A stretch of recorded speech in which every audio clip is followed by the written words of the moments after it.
Hello दोस्तों, नमस्कार। स्वागत है कहानियों की दुनिया में आप सभी का। आज की हमारी एक छोटी सी कहानी है, माँ और बेटे की कहानी है, सीख प्यार की। शुरू करते हैं आज की कहानी। माँ और उसका बेटा गोपाल एक छोटे से गांव में रहते थे। गांव से थोड़ी ही दूर जंगल था। माँ गोपाल को जंगल में जाने से मना करती थी।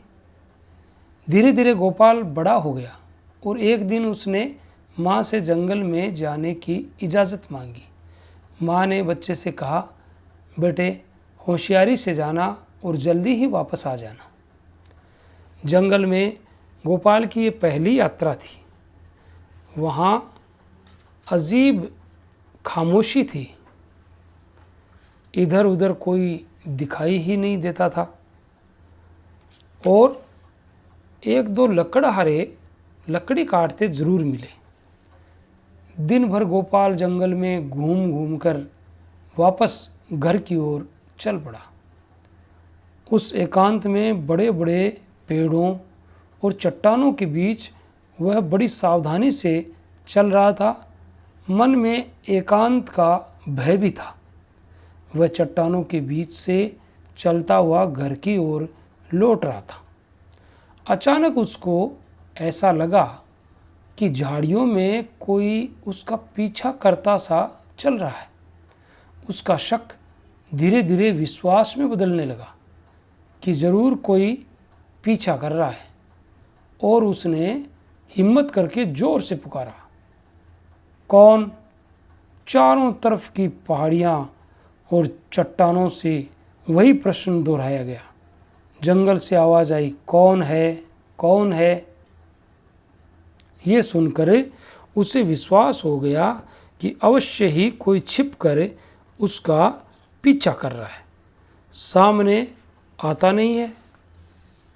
उसने अपने अंदर हिम्मत भरकर कहा, कायर कहीं के। और वही आवाज़ पहाड़ियों से, चट्टानों से टकरा कर लौटी, कायर कहीं के। अंतिम बार बालक ने जोर से अकड़ कर कहा, मैं तुम्हें मार डालूंगा। जंगल की पहाड़ियों से भी वही आवाज़ आई, मैं तुम्हें मार डालूंगा। यह सुनकर गोपाल भयभीत हो गया और घर की ओर भागा। उसको ऐसा लगा कि वह अदृश्य मनुष्य जो भी हो उसका पीछा करते हुए उसके पीछे पीछे दौड़ रहा है। पर यह तो थी उसके स्वयं के पैरों की आवाज़ की गूंज या प्रतिध्वनि। अब तो उसकी हिम्मत ही नहीं हुई कि मुड़कर पीछे देखे। घर के दरवाजे पर पहुंचकर वह मूर्छित होकर गिर गया। होश में आने पर उसने अपनी माँ को सारी घटना सुनाई। सुनकर माँ सब कुछ समझ गई और हंसते हुए बोली, बेटे कल फिर जाओ और इस बार तुम्हारे उस अदृश्य मानव से वही कहना जो मैं तुम्हें बता रही हूँ।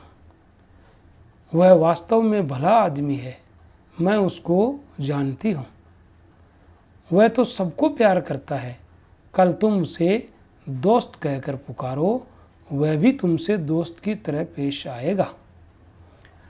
बेटे डरो मत, जरूर जाओ और प्यार से पुकार कर देखो तो सही। दूसरे दिन जंगल में जाकर उसी जगह चट्टानों के बीच उसने प्यार से पुकारा, ओ मेरे दोस्त। लौट कर आवाज़ आई, ओ मेरे दोस्त। सुनकर गोपाल को अच्छा लगा। उसने तसल्ली हुई और वह बोला, मेरे दोस्त मैं तुम्हें प्यार करता हूँ। पुनः लौट कर आवाज़ आई, मेरे दोस्त मैं तुम्हें प्यार करता हूँ। गोपाल को सुनकर बहुत अच्छा लगा। वह खुशी से उछल पड़ा और बोला, आओ ना दोस्त, मेरे घर चलो। पुनः वही आवाज़ आई पर सामने कोई नहीं आया। गोपाल कुछ उदास हो गया। घर लौटकर उसने सारी बात अपनी माँ को बताई और कहा, माँ वह आदमी तो अच्छा था। मैंने उसे घर बुलाया तो उसने भी मुझे अपने घर बुलाया। पर माँ वह मेरे सामने आया नहीं। ऐसा उसने क्यों किया माँ? मुझे वह बहुत अच्छा लगने लगा है। क्या वह मुझसे मिलेगा नहीं? माँ ने बेटे को सीने से लगाया और समझाया, देख बेटे, वह आदमी कोई और नहीं, तुम्हारी अपनी आवाज़ थी जो चट्टानों से टकराकर वापस आ रही थी, प्रतिध्वनि या गूंज के रूप में। पहले दिन तुमने उसे डांटा और मार डालने की धमकी दी, ऐसा ही तुमको भी सुनना पड़ा। देख सुन, इससे एक बात समझ ले कि इस दुनिया में जो प्यार करता है उसे प्यार मिलता है। इस दुनिया में प्यार से रहो, प्यार से बोलो, भला करो, भला होगा। ये दुनिया हमारे अपने व्यवहार की गूंज है, प्रतिध्वनि है।